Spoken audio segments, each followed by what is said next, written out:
सभी विद्यार्थियों को मेरा नमस्कार। आप सभी का मेरे निजी YouTube चैनल पर बहुत बहुत स्वागत है। आज हम इस ऑनलाइन वीडियो व्याख्यानमाला में BA पार्ट प्रथम वर्ष के विद्यार्थियों के लिए उनके हिंदी साहित्य के पाठ्यक्रम में शामिल कैमास कर्नाटी प्रसंग की चर्चा लेकर के उपस्थित हुए हैं। कैमास कर्नाटी प्रसंग पृथ्वीराज रासो नामक आदिकाल के सुप्रसिद्ध हिंदी के प्रथम महाकाव्य से संकलित किया गया है और ये चंद्रवरदाई के द्वारा लिखा हुआ महाकाव्य है। तो सबसे पहले हम चंद्रवरदाई के जीवन परिचय का विस्तार से अध्ययन करते हैं और उसके बाद में कैमास कर्नाटी प्रसंग की चर्चा पर प्रकाश डालते हैं।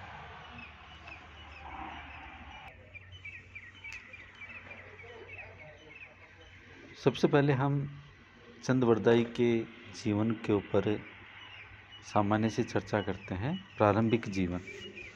चंद्रवरदाई का जन्म 1148 ईस्वी में लाहौर में हुआ था। वह जाति का चंडीसा राव भट्ट के कलादी गोत्र से थे। बाद में वह अजमेर दिल्ली के सुविख्यात हिंदू नरेश पृथ्वीराज का सम्मानीय सखा, राजकवि और सहयोगी हो गया था। इससे उसका अधिकांश जीवन महाराजा पृथ्वीराज चौहान के साथ दिल्ली में बीता था। वह राजधानी और युद्ध क्षेत्र सब जगह पृथ्वीराज के साथ रहा था। उसकी विद्यमानता का काल 13वीं सदी है। चंद्रवरदाई का प्रसिद्ध ग्रंथ पृथ्वीराज रासो है। इसकी भाषा को भाषा शास्त्रियों ने पिंगल कहा है, जो राजस्थान में ब्रज भाषा का पर्याय है। इसलिए चंद्रवरदाई को ब्रज भाषा हिंदी का प्रथम महाकवि माना जाता है। रासो की रचना महाराज पृथ्वीराज के युद्ध वर्णन के लिए हुई है। इसमें उनके वीरतापूर्ण युद्धों और प्रेम प्रसंगों का कथन है। अतः इसमें वीर और श्रृंगार दो ही रस हैं। चंद्रवरदाई ने इस ग्रंथ की रचना प्रत्यक्षदर्शी की भांति की है, लेकिन शिलालेख प्रमाण से यह स्पष्ट होता है कि इस रचना को पूर्ण करने वाला कोई अज्ञात कवि है, जो चंद और पृथ्वीराज के अंतिम क्षण का वर्णन कर इस रचना को पूर्ण करता है। चंद्रवरदाई 2 बार शादी कर चुके थे। उनकी पत्नियां कमला और गोरान ने 10 बेटों अर्थात सूर, सुंदर, सुजान, जालहान, वल्लह, बलभद्र, केहारी, वीरचंद, अवधूत और गुणराज को एक बेटी राजबाई को जन्म दिया। चंद दिल्ली के अंतिम हिंदू सम्राट पृथ्वीराज के दरबार में एक सामंत था तथा राजकवि के रूप में प्रसिद्ध है। इनका जन्म और सम्राट पृथ्वीराज का जन्म एक ही दिन हुआ माना जाता है। दोनों की इस संसार से विदाई भी एक ही दिन हुई थी। दुनिया में आने से मरने तक दोनों एक साथ रहे। ये दोनों कहीं भी एक साथ दिखाई दे सकते थे। महाराज चाहे घर में हो, युद्ध में या यात्रा में, चंद जी साथ में अवश्य होते थे और प्रत्येक बात मशवरे में शामिल रहा करते थे। इस अथाह प्रेम में चंद्रवरदाई ने हिंदी भाषा का प्रथम महाकाव्य पृथ्वीराज रासो की रचना कर डाली। इसमें चंद ने पृथ्वीराज की जिंदगी की अनेक घटनाओं का उल्लेख किया है। इसमें पाई जाने वाली बहुत सी घटनाओं से पृथ्वीराज के चरित्र को प्रस्तुत में सामर्थ्य मानी जाती है। यह महाकाव्य 2500 पृष्ठों का विशाल ग्रंथ है। इसमें कुल मिलाकर 69 अध्याय की रचना की गई है। बाण की कादंबरी की तरह पृथ्वीराज रासो के बारे में भी ये कहा जाता है कि पिछले भाग को चंद के पुत्र जलहन ने पूरा किया। आचार्य रामचंद्र शुक्ल ने हिंदी साहित्य का इतिहास में लिखा है कि चंद्रवरदाई ये हिंदी के प्रथम महाकवि माने जाते हैं और इनका पृथ्वीराज रासो हिंदी का प्रथम महाकाव्य है। चंद्रवरदाई दिल्ली के अंतिम हिंदू सम्राट महाराजा पृथ्वीराज के सामंत और राजकवि के रूप में प्रसिद्ध हैं। इससे इनके नाम में भावुक हिंदुओं के लिए एक विशेष प्रकार का आकर्षण है। रासों के अनुसार ये भट्ट जाति के जगात नामक गोत्र के थे। इनके पूर्वजों की भूमि पंजाब थी, जहां लाहौर में इनका जन्म हुआ। इनका और महाराज पृथ्वीराज का जन्म एक ही दिन हुआ था और दोनों ने एक ही दिन यह संसार भी छोड़ा था।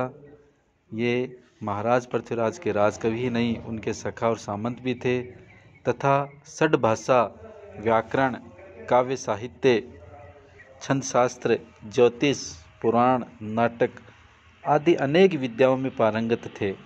इन्हें जालंधरी देवी का इष्ट था, जिसकी कृपा से ये अदृष्ट काव्य भी कर सकते थे।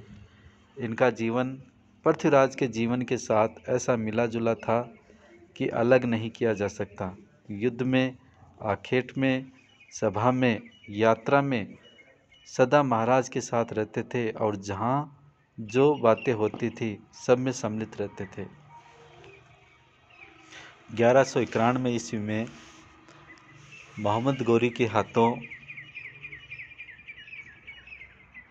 या ऐसा कह सकते हैं कि जब मोहम्मद गौरी इनको युद्ध में बंदी बना करके अपने देश ले जाता है, वहाँ इनकी मृत्यु हुई थी। कैमास वध की अंतर्वस्तु। महाकवि चंद्रबरदाई ने जिस युग में अवतीर्ण होकर काव्य रचना का कार्य आरंभ किया था, वह हिंदी साहित्य के आदिकाल के नाम से जाना जाता है। चंद्रबरदाई द्वारा रचित पृथ्वीराज रासो इस युग की सर्वोत्कृष्ट रचना है। यह एक विशालकाय महाकाव्य है जो कि हिंदी साहित्य का सर्वप्रथम महाकाव्य कहलाता है। आचार्य रामचंद्र शुक्ल के अनुसार चंद हिंदी के प्रथम महाकवि माने जाते हैं और इनका पृथ्वीराज रासो हिंदी का प्रथम महाकाव्य है। यह ग्रंथ कवि चंद के इतिहास एवं राजनीति, धर्म एवं ज्योतिष, साहित्य एवं काव्यशास्त्र, पुराण एवं दर्शन, व्याकरण एवं छंदशास्त्र, तंत्र मंत्र एवं सिद्धियां, शास्त्रार्थ एवं युद्ध कौशल आदि से संबंधित अद्भुत योग्यता का परिचायक है। कवि ने इस ग्रंथ में वीर और श्रृंगार रस का अत्यंत मार्मिक चित्रण प्रस्तुत किया है। साथ ही इसमें जो आखेट वर्णन, युद्ध वर्णन एवं प्रकृति चित्रण दिखाई देता है, वह अत्यंत ही सजीव है। इसका नामकरण इसके चरित्र नायक पृथ्वीराज के आधार पर किया गया है तथा शेष सर्गों के नाम घटना विशेष के आधार पर दिए गए हैं। कैमास वध इस महाकाव्य का एक अंश है। पृथ्वीराज चौहान के सूर सामंतों का एक बड़ा वर्ग था। उनमें से रासोकार ने 9 के नाम विशेष रूप से महत्व के कहे हैं। उनके नाम हैं कन्ह, चामुंडराया, हरि सिंह, वीर सिंह, गुरुराम, सलखनी, कनकराय, रामराय और कैमास। इनमें से 3 पृथ्वीराज के अधिक निकट और विश्वास पात्र थे, कन्ह, गुरुराम और कैमास।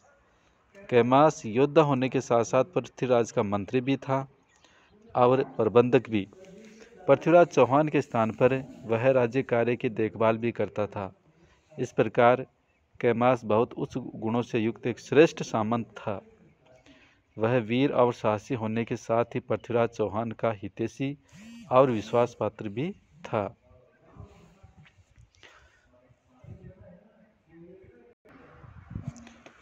कैमास वध पृथ्वीराज रासो का तृतीय सर्ग है। कैमास वध में पृथ्वीराज के सूर सामंत और एक जिम्मेदार मंत्री का राजा पृथ्वीराज द्वारा वध किया जाना वर्णित है। इस संदर्भ में यह ध्यान देना आवश्यक है कि पृथ्वीराज चौहान दूसरों की थोड़ी सी भी त्रुटि को अपनी आंखों से ओझल नहीं करता था। कैमास जब राजभवन के नियमों का उल्लंघन कर उसी की दासी पर अनुरक्त होकर उसके कक्ष में प्रवेश करता है तो पृथ्वीराज उसका वध कर देता है। माता प्रसाद गुप्त द्वारा संपादित कैमास वध की कथा का आरंभ वहाँ से होता है जहाँ पृथ्वीराज विरह की अग्नि से पीड़ित है। उसका यह विरह दोहरे रूप में मिलता है। एक तो वह सामान्य जन की भांति अपनी प्रेमिका के विरह में दुखी हैं, दूसरा, जयचंद ने उसे अपमानित करने के लिए द्वारपाल पर उसकी स्वर्ण प्रतिमा को स्थापित किया है। पृथ्वीराज को संयोगिता का वीरा तप्त कर रहा था, जिसे बुलाने के लिए और कन्नौज जाने का अवसर निकालने की चिंता के कारण वह अपना समय आखेट में बिताया करता था। चंद पहले पद में वर्णित करते हैं, "तेहि तब आकेठक भयमई थिर न रही चौहान", अर्थात पृथ्वीराज उसके वीरताप के कारण आखेट में व्यस्त रहता था और कहीं भी स्थिर नहीं रहता था। पृथ्वीराज ने अपने प्रधान सामंत सूर कैमास को योगनीपुर अर्थात दिल्ली का राजकार्य सौंप रखा था।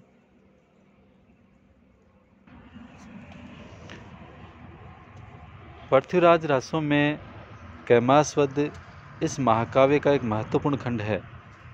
जयचंद की पुत्री संयोगिता विरह में पृथ्वीराज व्याकुल होकर वन में आखेट करके अपना मन बहलाते हैं और दिल्ली का राज्य अपने पराक्रमी सेनापति एवं अमात्य कैमास को सौंप देते हैं।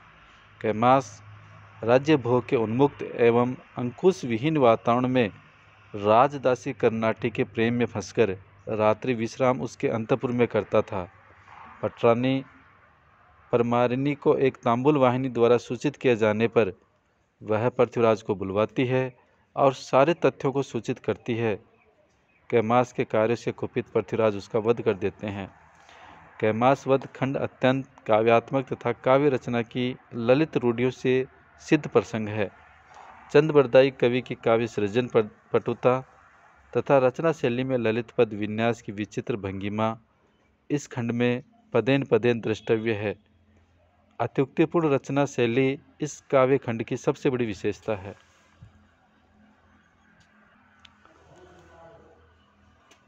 इस प्रकार आज हमने कैमास कर्नाटी प्रसंग के बारे में चर्चा की और चंद बरदाई के जीवन परिचय, पृथ्वीराज रासो की पृष्ठभूमि और उसकी कथा वस्तु पर सामान्य सा अध्ययन आपके सामने प्रस्तुत किया है। धन्यवाद।